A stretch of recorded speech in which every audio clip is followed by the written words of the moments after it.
setting the stage. That vision is so strong and so big and so powerful and so life-changing, you want it so bad. If you can set the stage beforehand to clear some of those disturbances along the way, wouldn't that be nice? Like I can just get there a little bit smoother, a little bit faster. We have to set the stage. We have to think about the people we surround ourselves with most. Because we are ultimately the average of the 5 people we spend the most time with. Time, not love.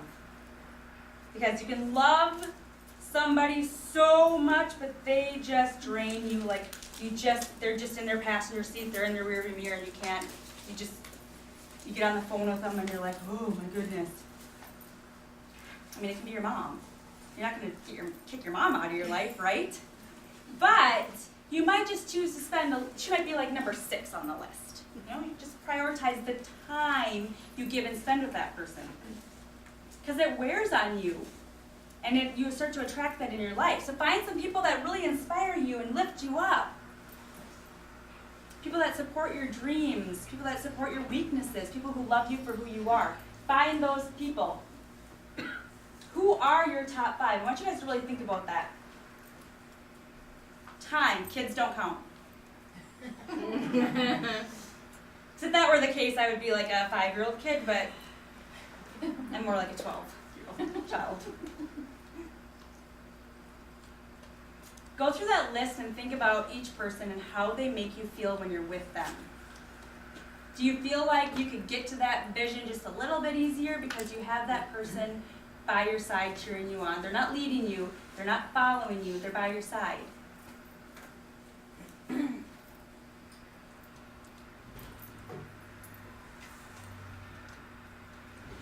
Is it okay? If it's not, just make a shift. It doesn't have to feel dramatic, but you can shift. Start spending time and making time for those people that lift you up and help you be the best version of you. Starting a gratitude journal is going to help you shift your mind. So every morning I like to jot down first couple of things that come to my mind. This morning I could have filled up, oh my goodness. First couple of things that come to your mind that you're grateful for, because if you start on that shift right away in your day, all of a sudden, as you go, you're going to start seeing more and more, like, oh my gosh, I'm so grateful for this. Oh my gosh, I'm so grateful for this. Instead, so often we wake up and you just have that, oh, and everything that comes at you, you start resisting, right? What we resist is what persists in our life. So what you resist is what persists. So the moment you start attracting that gratitude, you're going to start attracting more of that into your life. And then creating a vision board. So we talked about Granite City, right?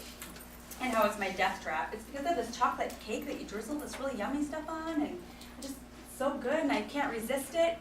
Well, if I have a big goal and this huge vision, and I'm working towards something, whether it's a photo shoot or a wedding or whatever, I have this vision board that represents my ultimate vision. My mountain right now. Every single quote, every single image that would trigger the visual effect of my mountain is on my vision board. So every day when I walk by it, I have this constant reminder, like my brain just switches gears, like I am on a mission, like there's my vision, I can see it for real. I don't just have to sit here and meditate all day long. But when somebody calls me and they're like, let's go to Granite City, I'm like, yes, let's go to that place. And then I'm like, going to get ready, and I pass that vision board, and I'm like, oh, whoa, whoa, whoa, wait a minute. It's like it slaps you in the face, like, what are you thinking? You have a vision. We need that. Because we get so excited about this short-term, happiness all the time, and we forget about the long-term of a vision, and we get so veered off that it's like, okay, I am barely chucking along on this mountain because all these things keep grabbing me and pulling me this way and pulling me this way and pulling me this way. Create a vision board because it's going to it's not 100%, it's going to help keep you on track. Remember, consistency, not perfection. There's no such thing as failure. The only way to fail is to quit. Bless and release thieves. So who is a thief, first of all? A thief is somebody that is in their passenger seat that doesn't know how to look anywhere but their rearview mirror. They're somebody that drags you down. They're somebody that thrives on negativity. They downplay your accomplishments, something that used to drive me crazy. I ran my first 5K, I don't know, like 8 years ago, and didn't even faze anybody, like, not a good, I should say, in my family. Not like a good job, it was like, of course you would, why wouldn't you? And then I upped it to a half marathon, so I'm like, well, I started to believe that stuff. Like, well, why couldn't I do that? That wasn't good enough, like, I'm not good enough. Okay, I gotta do something bigger if I want it to be meaningful to me. Because those voices get in our heads. So then I ran this half marathon, and it was like, well, of course you would. Why wouldn't you? And I was like, oh, wait a minute. No. Because that hurt, and that did not feel good, and that was hard, and I deserve to sit here and celebrate my accomplishment, and I don't need anybody else to celebrate it for me. Because it's a reflection of where they're at, what's coming out of their mouth, not a reflection of where you're at. And the moment you can decipher the two, you start to live more free. I didn't have that when I ran the 5K, but then it clicked. I was like, oh no, these accomplishments are mine, not yours, and I'm certainly happy and grateful for them. So they're going to downplay your accomplishments. They're going to discourage your success. Like, you're getting really skinny. Would you just like eat a cheeseburger or something? I hear that all the time. It's like, no, I eat way more food than you. I eat 6 meals a day, actually. I just eat the right foods. But there's no way to convince them. There's no way to argue with them. There's no way to put somebody in their driver's seat. There's no way you can remove their rearview mirror. Because the moment you do that, ask yourself, how did I do this? You had an aha moment. You had a seed planted. You took the reins. You did it yourself.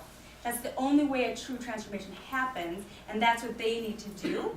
And you can hope and pray that the longer you do it, they're going to grab hold of a seed and start doing that themselves. So they misinterpret your confidence because somebody who's in their passenger seat cannot tell the difference between confidence and conceitedness. Somebody who's confident radiates a light that inspires others. Somebody who's conceited wants the only light in the room and doesn't care what they have to do to get that light. There's a big, big difference. So, when somebody misinterprets you, that is not your job to fix it. It is theirs. So just bless them and release the thoughts and negativity that come with that peace. They can still be in your life. You can still love them, but just remember, they're on their mountain path somewhere different than yours. And everything you do that's positive is just giving them more hope to keep going. So people too weak to follow their own dreams always find a way to discourage yours. When we let our own light shine, we unconsciously give others permission to do the same. So I usually read this in the beginning. I've already read this once today, but I love it so much that I think that every person should hang this up in the beginning of their journey and really focus on it. So I'm going to read it quick. So our deepest fear is not that we are inadequate. Our deepest fear is that we are powerful beyond measure. It is our light, not our darkness, that most frightens us. We ask ourselves, who am I to be brilliant, gorgeous, talented, and fabulous? Actually, who are you not to be? You are a child of God. Your playing small does not serve this world. There is nothing enlightening about shrinking so others won't feel insecure around you, because we're all meant to shine as children do. We were born to manifest the glory of God that is within us. It's not just in some of us, it's in everyone. And as we let our own light shine, we unconsciously give others permission to do the same. And as we're liberated from our own fear, our presence automatically liberates others. It's Marianne Williamson. So if anybody wants a copy, I have that. But it's so true because in the beginning, it's like everybody's like, oh, stop fearing, stop fearing, stop fearing. But what are you fearing?